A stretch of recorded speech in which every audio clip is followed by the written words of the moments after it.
There was two kinds of slaves. There was the house Negro and the field Negro. The house Negro, they lived in the house with master. They dressed pretty good. They ate good because they ate his food, what he left. They lived in the attic or the basement, but still they lived near their master. And they loved their master more than the master loved himself. They would give their life to save their master's house quicker than the master would. The house Negro, if the master said, we got a good house here, the house Negro said, yeah, we got a good house here. Whenever the master said we, he said we. That's how you can tell a house Negro.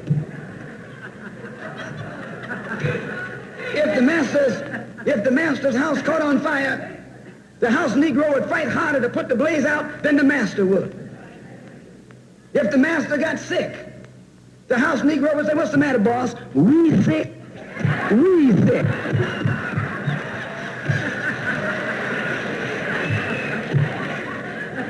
He identified himself with his master more than his master identified with himself. And if you came to the house Negro and said, let's run away, let's escape, let's separate, that house Negro would look at you and say, man, you crazy. What you mean separate? Where is there a better house than this? Where can I wear better clothes than this? Where can I eat better food than this? That was that house Negro. In those days, he was called a house nigger. And that's what we call him today because we still got some house niggers running around here.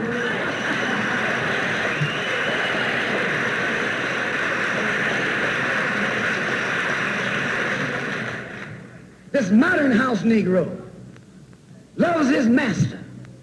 He wants to live near him. He'll pay 3 times as much as the house is worth just to live near his master. And then brag about, I'm the only Negro out here.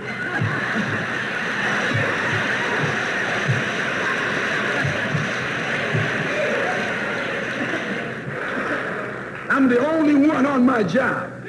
I'm the only one in this school. You're nothing but a house Negro.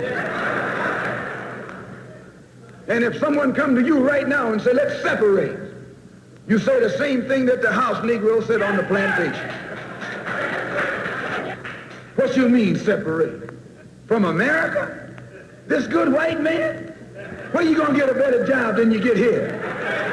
I mean, this is what you say. I ain't left nothing in Africa. That's what you say. Why, you left your mind in Africa.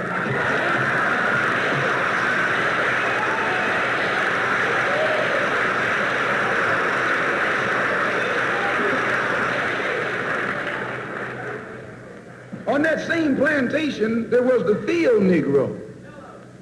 The field Negro, those were the masses. There was always more Negroes in the field than there was Negroes in the house. The Negro in the field caught hell. He ate leftovers. In the house, they ate high up on the hog. The Negro in the field didn't get nothing but what was left of the insides of the hog. They call them chitlins nowadays.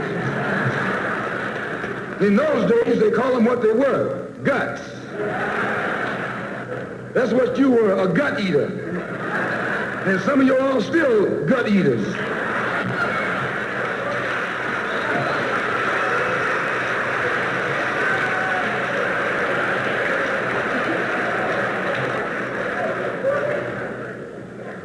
The field Negro was beaten from morning till night.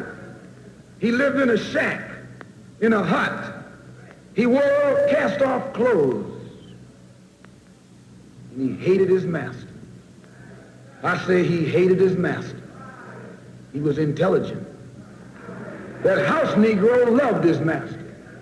But that field Negro, remember, they were in the majority. And they hated the master.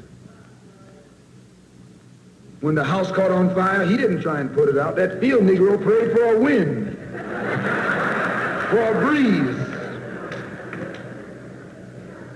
When the master got sick, the field Negro prayed that he died. If someone come to the field Negro and said, let's separate, let's run, he didn't say, where are we going? He said, any place is better than here.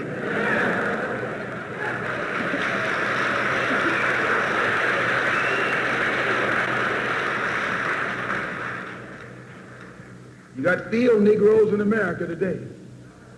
I'm a field Negro.